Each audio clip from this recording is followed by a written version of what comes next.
बिस्मिल्लाहिर्रहमानिर्रहीम। मैं जब भी सोकर उठती तो सास मुझे कहती, बहू अपनी मैली बेडशीट मुझे दे दे, और फिर वो मुझे बदले में नई बेडशीट दे देती। मुझे हैरत थी कि सास रोजाना मुझसे बेडशीट तब्दील क्यों करवाती है, हालांकि वो बिल्कुल साफ सुथरी होती थी।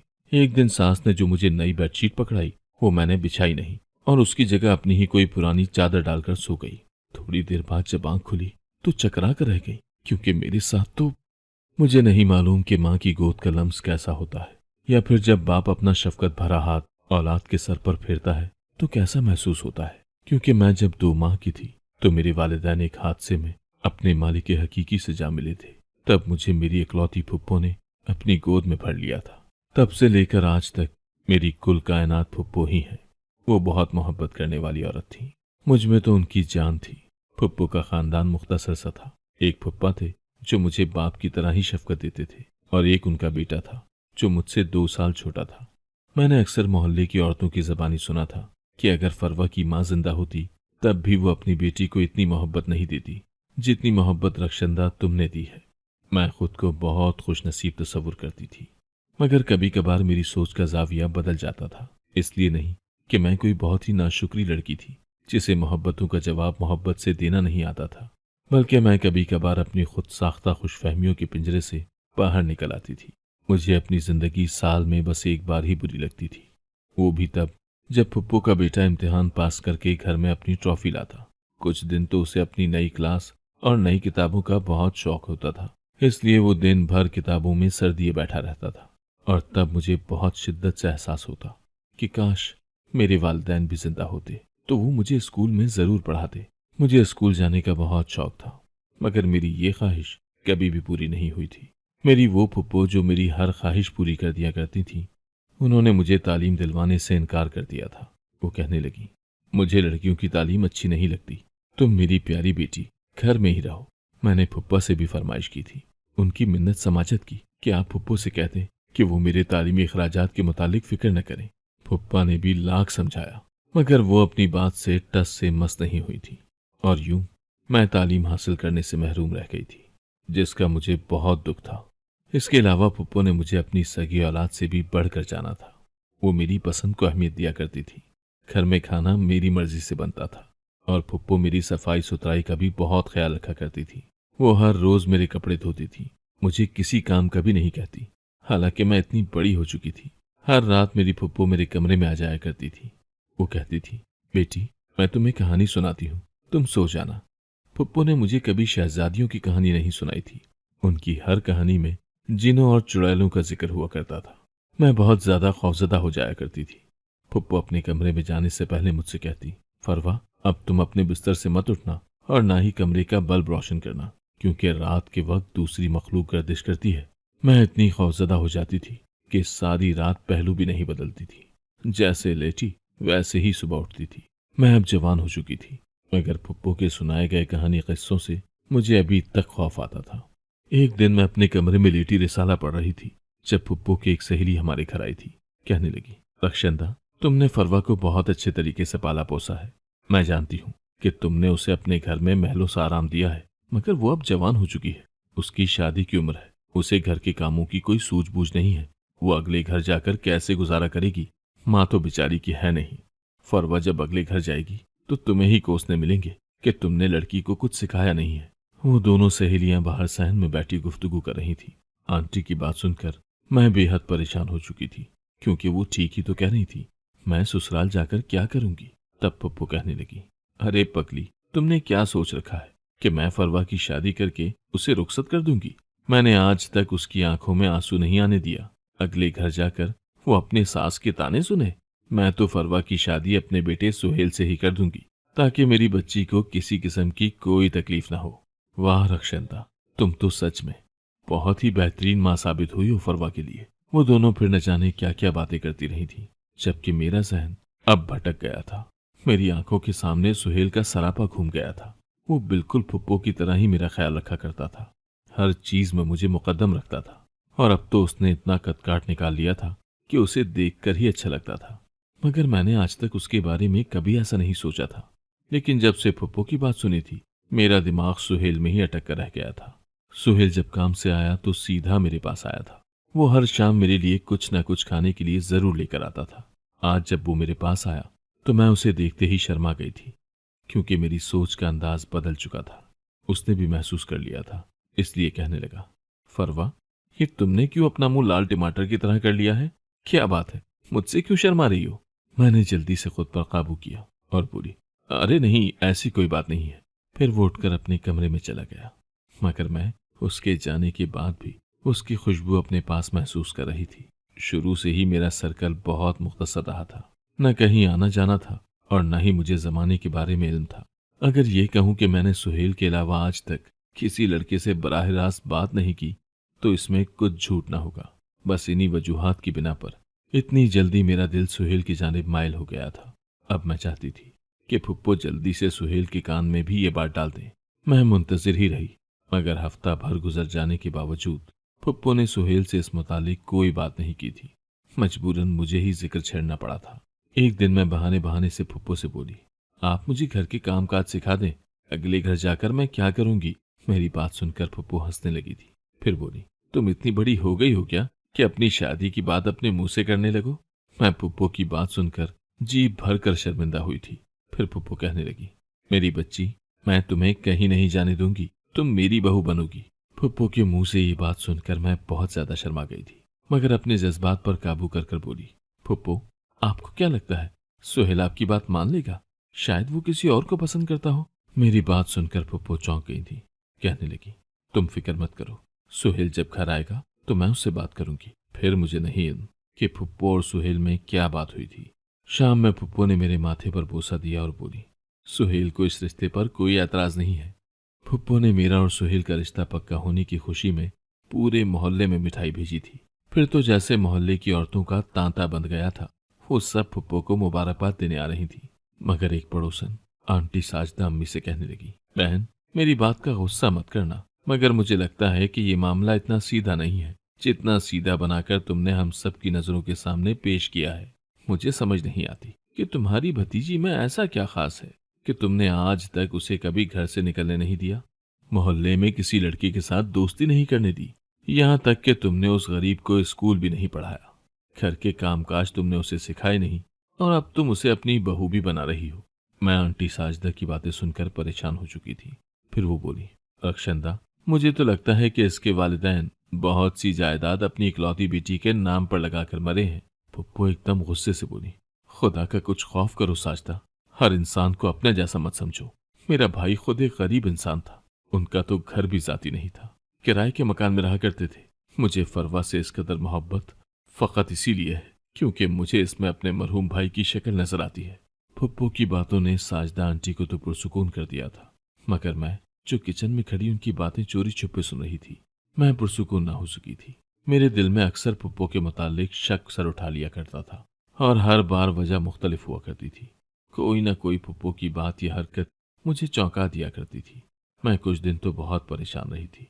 एक दिन सुहेल मेरे पास आया और कहने लगा, फरवा, क्या तुम इस रिश्ते से खुश नहीं हो? क्योंकि मैं महसूस कर रहा हूँ जिस दिन से हमारी शादी की बात हुई है तुम परेशान रहने लगी हो।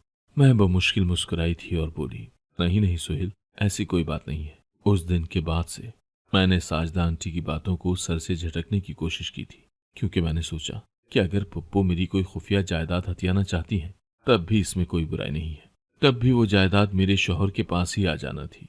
फिर हमारे घर में ढोल की शुरू हो चुकी थी जिसमें मैं भरपूर शिरकत किया करती थी। और फिर एक दिन मैं रुखसत होकर अपने कमरे से सुहेल के कमरे में चली गई थी। मैं बेइंतहा खुश थी क्योंकि मुझे सुहेल के मुतालिक सब कुछ इल्म था। वो एक इंतहाई अच्छा इंसान था। मैंने आज तक उसमें कोई बुराई नहीं देखी थी। मैं सुहेल की सेज पर बैठी थी जब वो कमरे में दाखिल हुआ और जल्दी से आकर मेरे पास बैठ गया। उसने बड़ी जल्दी जल्दी में मेरा घूंघट उठाया था और मेरे हाथ में अंगूठी पहना दी थी। फिर उठकर उसने कमरे की लाइट बुझा दी। मैं हैरान हुई और बोली, सुहेल, ये क्या? वो बोला, मेरी आंखें रात के वक्त बल्ब की रोशनी बर्दाश्त नहीं कर सकती, इसीलिए मैंने ये बल्ब बुझा दिया है। बल्ब बुझाने के बाद वो मेरे साथ बातें करने लगा था। उसने मेरी बहुत तारीफें भी की थी, मगर मैं किसी चीज से भी लुत्फानंदोज नहीं हो पा रही थी क्योंकि मेरा दिमाग अभी तक सुहेल की बात में अटका हुआ था। न जाने वो मुझसे झूठ क्यों बोल रहा था कि वो बल्ब की रोशनी बर्दाश्त नहीं कर सकता, क्योंकि मैंने अक्सर रात के वक्त उसके कमरे से बल्ब की रोशनी उठती हुई देखी थी। खैर, सुबह हुई तो हमारे कमरे के दरवाजे पर दस्तक हुई थी। सुहेल ने दरवाजा खोल दिया। सामने फुप्पो खड़ी थी। उन्होंने हाथ में एक नई बेडशीट पकड़ी हुई थी। वो सुहेल से बोली, जरा तुम दोनों कमरे से बाहर चले जाओ। मैं हैरान हुई और बोली, क्यों फुप्पो, क्या बात है? सुहेल ने मेरा हाथ थाम लिया और मुझे अपने साथ बाहर ले गया। मैं अभी तक फुप्पो के रवैये के मुतालिक सोच रही थी। थोड़ी देर बाद वो हमारे कमरे से बाहर निकल आई थी। उनके हाथ में वो बेडशीट थी जो रात में मेरे बिस्तर पर बिछी हुई थी। मुझे बहुत हैरत हुई कि उन्होंने ऐसा क्यों किया, मगर मैं चुप ही रही थी। उसके बाद फुप्पो ने मेरे लिए और सुहेल के लिए नाश्ता बनाया था। फुप्पा अपने कमरे से बाहर आए तो मुस्कुरा कर बोले, रक्षंदा, मैं तुमसे अक्सर कहता था कि बेटी को घर के कामकाज सिखा दो, मगर तुमने मेरी एक न मानी। अब उम्र भर पका पका कर देना अपनी बहू को। फुप्पो मुस्कुरा कर कहने लगी, मैं अपनी मर्जी और खुशी से ये सब कर रही हूँ। खैर, सच कहूंगी कि शादी के बाद भी मेरी जिंदगी में बहुत ही आराम और सुकून था। फुप्पो तो पहले ही मुझ पर जान निछावर करती थी। अब मेरा शौहर भी मेरे साथ बहुत मोहब्बत से रहता था। मैंने सुहेल से कहा, मैं सारी जिंदगी घर से बाहर नहीं निकली, तो मुझे हनीमून पर घुमाने ले चलो। लेकिन मेरी बात सुनते ही फुप्पो बिदक गई थी। कहने लगी, नहीं नहीं, तुम दोनों घर से बाहर मत जाना, मैं तो तुम्हारी याद में पागल हो जाऊंगी। मैं सुहेल के साथ शादी से खुश तो थी, मगर अब मुझे इस बात का मलाल था कि मैं सारी जिंदगी घर में ही कैद रहूंगी। फुप्पो मेरे मामले में बहुत हसास थी। वो सुहेल को तो घर से बाहर जाने देती थी, मगर मुझे कभी जाने नहीं दिया था। रात में मेरा शौहर कमरे का बल्ब बुझा दिया करता था और सुबह उठते ही मेरी सास मेरे बेड से बेडशीट ले जाया करती और नई बेडशीट डाल दिया करती थी। मुझे अब ये सब अजीब लगने लगा था। मैंने अपनी सास से कह दिया था कि मेरी बेडशीट हर रोज मत बदला करे। मैं बच्ची नहीं हूँ जो खेल कूद कर बेडशीट खराब कर देती हूँ। तब मेरी फुप्पो मेरे सर पर प्यार से चपत लगाती और कहती, फरवा, तुम कितनी नाशुक्री हो ना, तुम्हारी सास तुम्हारा इतना ख्याल रखती है और तुम फिर भी ऐतराज करती हो। तुम्हें मालूम नहीं है, शादी के शुरू के दिनों में मेरी सास ने मुझे कितना तंग किया था। हालांकि वो मुझे अपनी मर्जी और पसंद से ब्याह कर लाई थी। तुम्हारे फुप्पा ने तो मुझे देखा भी शादी के बाद था। मेरी सास तो मेरे और शौहर के दरमियान लड़ाई करवाया करती थी। तुम्हारे फुप्पा यूं तो बहुत अच्छे थे, मगर जब उनकी वालदा की कोई बात होती तो वो हमेशा उनका साथ दिया करते थे। मेरी सास तो यहाँ तक नौबत ले आई थी कि मुझे तलाक होने वाली थी, मगर खुदा भला करे मेरे शौहर का कि जब वो मेरे लिए डट गए थे। मैं फुप्पो की बातें सुनकर हैरान रह गई थी और बोली, क्या सच में आपने इतना कुछ सहा है? फुप्पो ने इस बात में सर हिला दिया था। फिर मेरा माथा चूम कर बोली, मगर जब तुम मेरी जिंदगी में आ गई तो सब कुछ ठीक ठाक हो गया था। मेरी सास का रवैया भी ठीक हो गया था। मैं फुप्पो की बातें सुनकर समझ गई थी कि वो मेरा इस कदर ख्याल इसलिए रखती हैं क्योंकि उन्होंने अपनी जिंदगी में बहुत कुछ बर्दाश्त किया था। वो नहीं चाहती थी कि मैं भी उन्हीं हालात से गुजरूं जिनसे उन्हें गुजरना पड़ा था। मैंने सोच लिया था कि अगर वो मेरे मामले में इस कदर जज्बाती हैं तो मैं भी उनका ख्याल रखूंगी। मैं उन्हें इस तरह अपने कामों में नहीं थकाऊंगी। सुबह फुप्पो के आने से पहले ही मैंने बेडशीट उतार कर अलमारी में छुपा दी। जब फुप्पो बेडशीट तब्दील करने आई तो मैं बोली, फुप्पो, कल रात वाली बेडशीट तो मैंने वॉशिंग मशीन में डाल दी है। आप मुझे ये बेडशीट दे दें, मैं खुद ही तब्दील कर लूंगी। सुहेल को ऑफिस से देर हो रही थी, उसे नाश्ता चाहिए था। इसीलिए फुप्पो मुझे बेडशीट तब्दील करने की ताकीद करके खुद किचन की जानिब चली गई थी। मैंने वो बेडशीट एक साइड पर रख दी थी। सारा दिन यूं ही मसरूफियत में गुजर गया था। शाम के वक्त सुहेल की कॉल आ गई थी। वो कहने लगे, मुझे ऑफिस के जरूरी काम से शहर से बाहर जाना पड़ रहा है, इसीलिए आज रात में घर नहीं आऊंगा। उसने फुप्पो को भी कॉल करके आगाह कर दिया था। हम दोनों ने मिलकर खाना खाया। मैं सोने के लिए अपने कमरे में जाने लगी तो फुप्पो ने मेरा हाथ थाम लिया। बेटी, आज रात अपने कमरे में तन्हा होगी, बल्ब मत जलाना, ऐसा ना हो कि तुम्हें कोई और मखलूक नजर आ जाए, फिर तुम क्या करोगी? मैं फुप्पो की बात सुनकर चौंक गई थी। मुझे कुछ अजीब सा महसूस हुआ था। मैंने फुप्पो के सामने ये तासुर नहीं दिया कि मैं उनकी बात सुनकर मोहतात हो चुकी हूँ। मैंने कमरे में आते ही बल्ब बुझा दिया था। सहन में लगे बल्ब की हल्की फुल्की सी रोशनी मेरे कमरे में आ रही थी। उसकी मदद से मैंने वही पुरानी बेडशीट बेड पर डाल दी जो कल डाली थी और फिर मैं आराम से लेट गई। मगर आज शब मुझे आराम मुयस्सर नहीं आ रहा था। मेरी फुप्पो ने मुझे सारी जिंदगी कभी रात में बल्ब जलाने नहीं दिया था और फिर मेरा शौहर भी अब ऐसा ही करता था। आज जब वो घर पर नहीं था तो फिर से फुप्पो ने अपना पुराना हरबा इस्तेमाल किया था। खैर, मैं बेड पर पड़ी पहलू पर पहलू बदलती रही थी और फिर एकदम से मैंने फैसला किया। मैंने जल्दी से उठकर अपने कमरे का बल्ब रोशन कर दिया था। जैसे ही मेरी नजर बेडशीट पर पड़ी, मेरे हलक से चीखें बरामद हुई थी। मेरी चीखों पुकार सुनकर फुप्पो भागती हुई मेरे कमरे में आई थी और जब उन्होंने सामने का नजारा देखा तो वो रोने लगी थी। फुप्पो बोली, फरवा, तुमने बल्ब क्यों जला लिया? मैं फूट फूट कर रोने लगी और बोली, फुप्पो ये सब क्या है? फुप्पो ने मेरे सामने हाथ जोड़ दिए और कहने लगी, मेरी बेटी, मुझे माफ कर देना, मैं ही तुम्हारी गुनहगार हूं। फिर वो बोली, फरवा, जवानी में मैं बहुत खूबसूरत थी। मेरे बहुत से रिश्ते आए, जिनमें से मेरे अब्बू को तुम्हारे फुप्पा का रिश्ता पसंद आया था। अब्बू बोले कि मैं उस जगह तुम्हारी शादी इसलिए कर रहा हूँ क्योंकि तुम्हारी सास बहुत ज्यादा कदरदान है। मैंने भी खुशी खुशी रजामंदी जाहिर कर दी थी, मगर मेरी कदरदान सास ने शादी के बाद अपना असली रंग मुझे दिखाया था। पहले पहल तो वो मुझ पर भी छुप कर वार करती थी, मगर जब शादी को 6 माह गुजर गए और मेरे यहाँ कोई खुशखबरी नहीं आई तो मेरी सास ने मेरा जीना मुहाल कर दिया था। वो मेरे शौहर से भी कहती कि तुम्हारी बीवी बांझ है, तुम्हें सारी जिंदगी औलाद नहीं दे पाएगी, तुम यूं ही औलाद को तरसते रहोगे।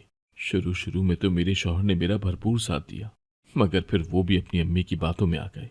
शादी को 1.5 साल गुजर गया तो समझो हमारे घर में कयामत आ गई थी। और फिर उन दिनों भाई और भाभी का इंतकाल हो गया। मैं तुम्हें अपने साथ ले आई। मैं इतनी गमज़दा थी कि मेरे सास और शौहर ने औलाद का तस्करा करना ही छोड़ दिया था, जबकि मैं ये समझी कि शायद मेरी सास ने तुम्हें ही अपनी पोती समझ लिया है। मगर ये मेरी खाम ख्याली साबित हुई थी। जो ही भाई की वफात को साल का अरसा गुजरा, मेरी सास ने फिर से औलाद की जिद लगा ली थी और इस बार मेरी तलाक पक्की थी। मेरा मैका तो उजड़ चुका था, मैं कहाँ जाती? इसीलिए औलाद के खातिर पीरो फकीरों के पास जाने लगी। एक बूढ़ी आमला ने मुझे चंद चिल्ले बताए थे। उसने कहा था कि किसी बच्ची को अपने पास लिटाकर ये चिल्ले करने हैं। मैं तुम्हें अपने सामने लिटाकर ये चिल्ले किया करती थी, क्योंकि अगर मैं ना होती तो तुम्हारे पास भी कोई ठिकाना नहीं रहता। इसीलिए मेरी औलाद हम दोनों के लिए बहुत जरूरी थी, मगर मैं ये नहीं जानती थी कि इस सब का नुकसान भी होगा। मैं ये चिल्ले काटने के 3 माह बाद हमला हो गई थी। मैं बेइंतहा खुश थी। यूं ही वक्त गुजरता गया। जब मैंने महसूस किया कि जो ही रात होती है तुम्हारे पूरे जिस्म पर भेड़ियों जैसे लंबे लंबे बाल निकल आते थे, मैं बेहद परेशान हो चुकी थी। मैंने डॉक्टरों को भी दिखाया, मगर वो बोले कि इसका इलाज हमारे पास नहीं है। तुम दिन में नॉर्मल रहा करती थी, मगर रात के वक्त तुम इंसानी शक्ल में भेड़िया लगा करती थी। मैं चाहती थी कि तुम्हें यह हकीकत ना मालूम हो जाए, क्योंकि इस तरह तो तुम अपनी जिंदगी की खुशियां खो देती। तुम सारी जिंदगी एहसास कमतरी में ही गुजार देती। इसीलिए हर शब मैं तुम्हें डरा दिया करती थी ताकि तुम बल्ब न जलाओ। मैंने बचपन से ही सुहेल के जहन में भी ये बात डाल दी थी कि उसकी शादी तुमसे ही होना है। इसीलिए बड़े होकर उसने कोई एतराज नहीं किया था। मैंने सुहेल से कहा था कि रात में बल्ब बुझा दिया करना। मैं हर सुबह तुम्हारी बेडशीट भी इसीलिए ले जाती थी क्योंकि इस पर वो बाल पड़े होते थे जो तुम्हारे जिस्म से झड़ते थे। मैं चुपचाप फुप्पो की जानिब देखती रही। मैं बोली, फुप्पो, मुझे ये एहसास क्यों ना हुआ कि रात में मेरे जिस्म पर बाल आ जाते हैं? फुप्पो बोली, क्योंकि बेटी, तुम्हारे जिस्म पर ये बाल तब से नमूदार हो रहे हैं जब से तुमने होश भी नहीं संभाला था। ये अगर अचानक से नमूदार होने लगते तब तुम्हें जरूर एहसास होना था, मगर ये तो तुम्हारे उम्र भर के साथी हैं। मैं बोली, फुप्पो, सुहेल मुझसे नफरत करता होगा ना? फुप्पो ने नफी में सर हिला दिया और कहने लगी, उसे मैंने शादी से पहले ही हर चीज से आगाह कर दिया था और उसने तुम्हें फिर भी कबूल कर लिया क्योंकि वो तुम्हें बहुत चाहता है। फुप्पो ने मेरे सामने हाथ जोड़ दिए थे। मैंने उनके हाथों को थाम लिया था। मैं जानती हूँ कि उन्होंने ये सब जानबूझकर नहीं किया था, वो तो खुद मजबूर थी। खैर, शादी के 2 साल बाद जब मेरी घर औलाद हुई तो कुदरती तौर पर मेरे जिस्म पर रात के वक्त आने वाले बाल रुक गए थे। शायद उस चिल्ले का यही तोड़ था। मेरे घर औलाद ना होती तो शायद मैं सारी जिंदगी उसी अजाब में मुब्तला रहती। अब मैं खुद को बहुत पुरसुकून महसूस करती हूँ और रात के वक्त कहीं भी घूमने फिरने जा सकती हूँ। अब तो फुप्पो मुझे घर से बाहर निकलने से भी नहीं रोकती। अगर आपको आज की कहानी पसंद आई है तो वीडियो को जरूर लाइक कीजिएगा और अपने दोस्तों के साथ भी शेयर कीजिएगा। और हाँ, अगर आपने अभी तक हमारा चैनल सब्सक्राइब नहीं किया तो जरूर सब्सक्राइब करें। मिलते हैं कल एक नई और दिलचस्प कहानी के साथ। अल्लाह हाफिज।